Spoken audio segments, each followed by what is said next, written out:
Hi there, welcome to the Schwowin's Nest. My name is Sandra, and today's Dollar Store Saturday is all about stunning French country decor made with dollar store items. I'm starting off with these couple of terracotta pots. These are the mini ones that you can get at the Dollar Tree, and I'm going to use one of the medium sized. I'm using a color called mushroom. It's a cross between beige and gray, and I really think it lends itself to the vintage look of these pots. I went to Pixabay and typed in number one, number two, and number three, and I found three matching little designs. And these are so pretty. They have a little bit of gold, a little bit of sort of a tealy turquoise color, and I printed them out on napkins. I'll talk about that a little bit more later. Using my Mod Podge technique, I'm going to put some on, grab that little tissue paper or napkin paper printable, and put that right on top of the Mod Podge, and then smooth it out, making sure that my brush is always moist with the Mod Podge.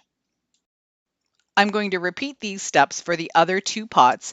The number one, I printed out a little bit larger, so that'll be the bottom pot, and then the two and the three are for the small pots. A quick tip for you is to use your paintbrush when you're ready to pick up any of these little pieces of paper.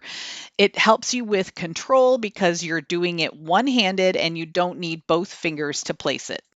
Now that the Mod Podge has dried, I'm going to take just a rough brush and do some dry brushing on the pots. I want them to look old and aged and weathered, and clay pots tend to have sort of the white powdery look to them. So I thought using some white and dry brushing would make it look more realistic. I'm going to put a generous amount of hot glue at the bottom of the first pot, which is the medium size. And I'm going to just glue in a piece of pool noodle. That's what I use for my florals now. The floral foam is just so expensive, and pool noodles work absolutely fine. They actually work better than the floral foam because they don't fall apart and make a huge mess. As you can see, I've pushed a 1/4 inch dowel all the way through the pool noodle, and now I'm going to feed the other two pots down the dowel, and then I'm going to glue them so they're sitting one way and then the other way. Just some hot glue on that dowel and the pot will hold it in place nicely. I also added some hot glue down at the bottom of the pot where the dowel originally comes through, and that just secures it even more. I'm going to be adding the Sola wood flowers that I have. These flowers are absolutely gorgeous.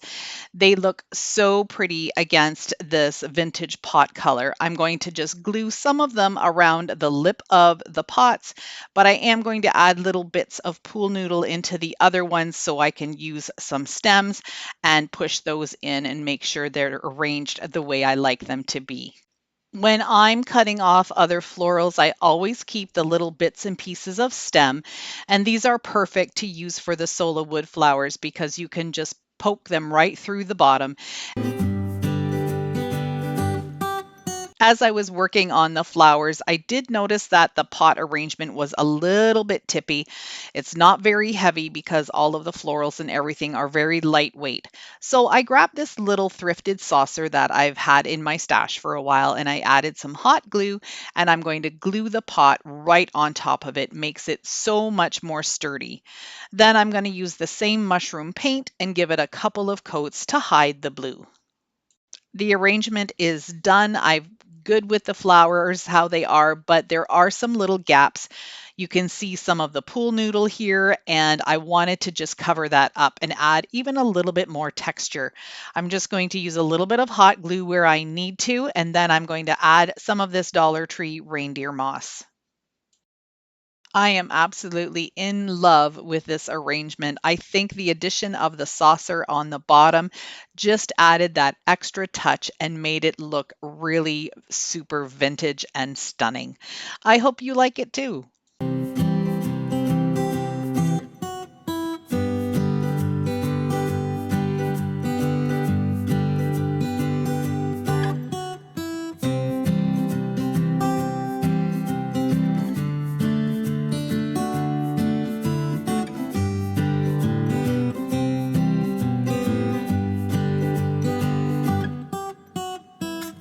If you're new to my channel, welcome. I'm so glad you're here.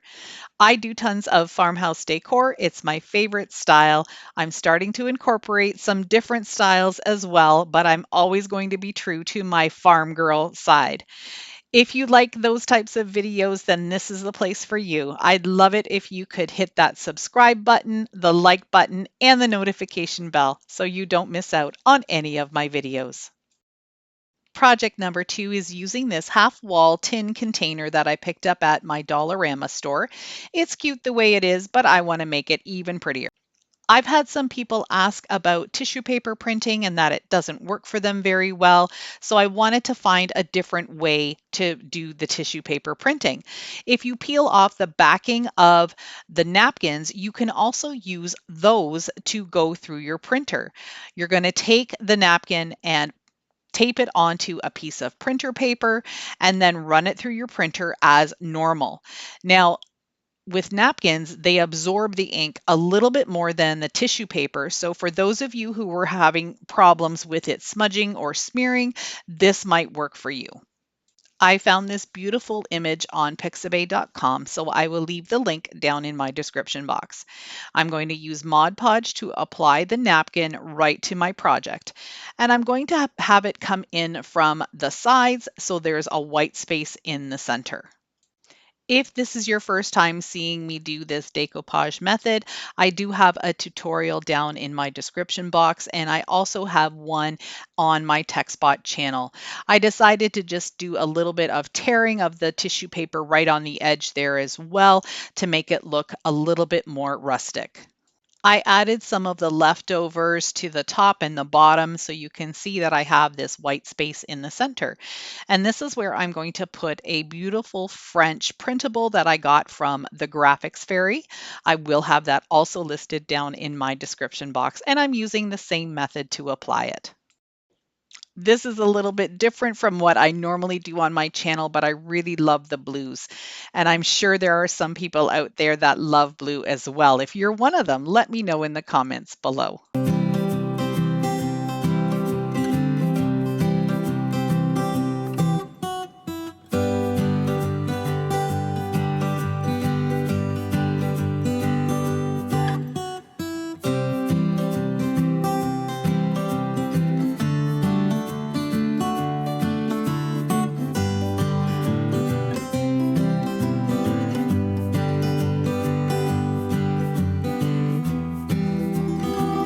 My last project for you today is using one of these Dollar Tree tins.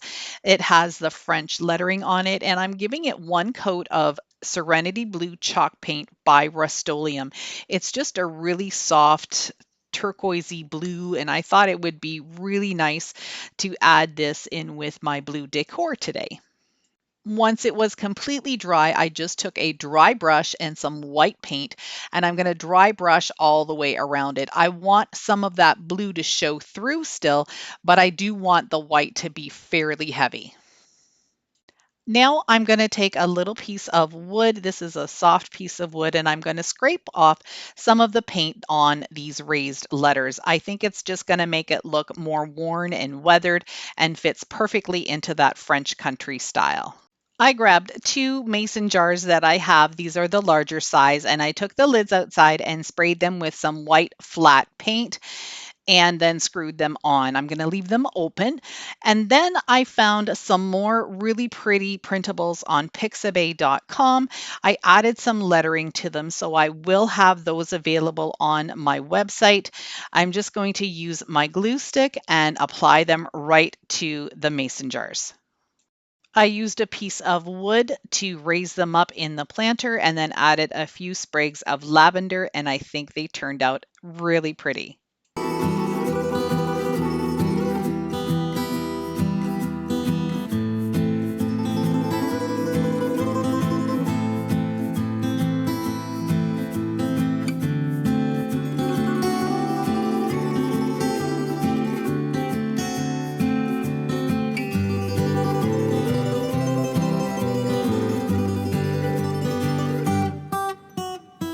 I hope you enjoyed these French country DIYs and got some inspiration to create some decor for your home.